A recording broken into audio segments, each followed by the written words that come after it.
Scotland, a new game was invented. It was entitled Gentlemen Only, Ladies Forbidden, and thus the word golf entered into the English language. And maybe it's the man that created the game, but it's the 15-year-old girl that's kicking ass at it today. The facts are as stated. Women live with an unnatural need for self-improvement, a need for thinness, and a need for self-compliments. If Barbie were life-size, she'd be a 39, 23, 33, a measurement impossible to stand on, never mind live on. I want to be beautiful. Even if we have to gain 30 pounds to carry a child in our womb, mothers who eat for one when they should really be eating for two. Did you know that a pregnant goldfish is called a twit? I'm pretty sure a middle-aged white Christian man came up with it. For a goldfish's memory is only 3 seconds, so what do they care? But if someone called me a twit for carrying the future in my womb, I would scream. Scream like women who give birth to sons like Winston Churchill at their high school prom, because 1 in 4 women read a pregnancy test wrong, because their boyfriends, fathers, rapists didn't care how they'd feel, because pro-choice isn't always an easy one, especially in a world where it just doesn't listen.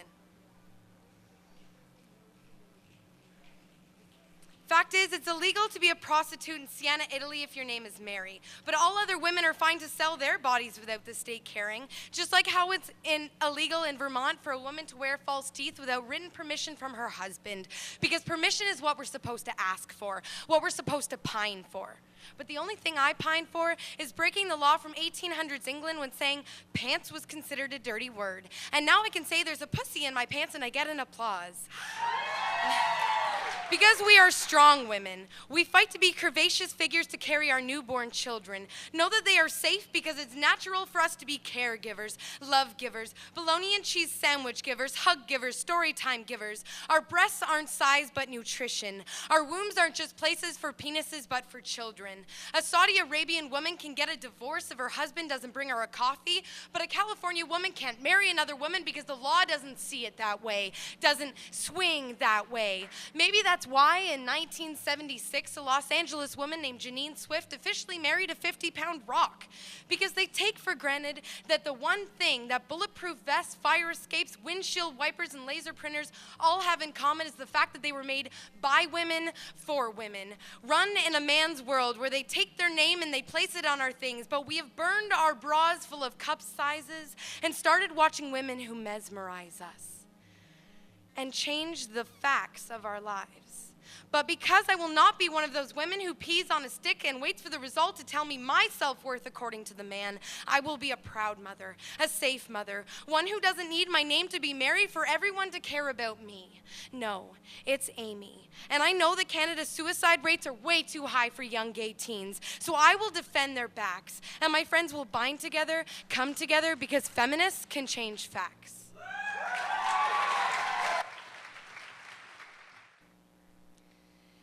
Dear future wife, I hope you don't mind me going into detail up here with the bright lights, but I want you to hear my voice, like a megaphone being broadcast over the protest of our always complicated daily lives.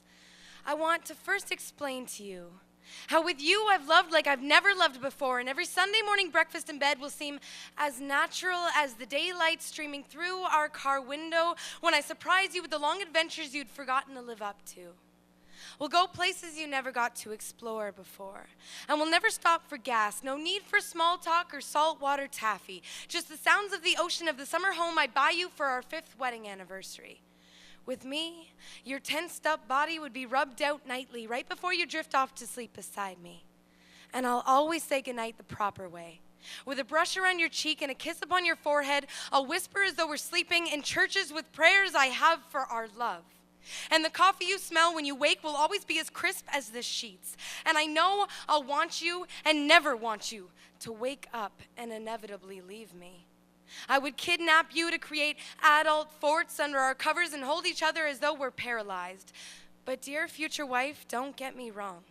With me, you'll eventually grow to know that I have strength hidden in the cracks of our first shitty apartment that will always surface when I'm scared.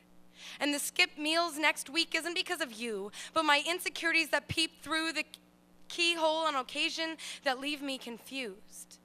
But I'll always try my hardest to do everything and be everything I had dreamed of becoming.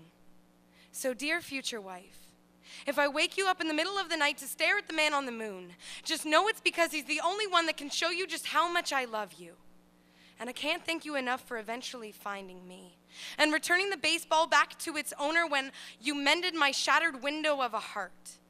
With a sign on the front door that reads, "No trespassing," I can honestly believe that we'll be happy.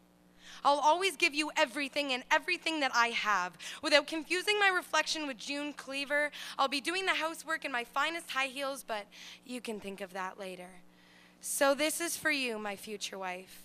When you eventually find this broken girl, she'll count her lucky stars that this ring on her finger is yours.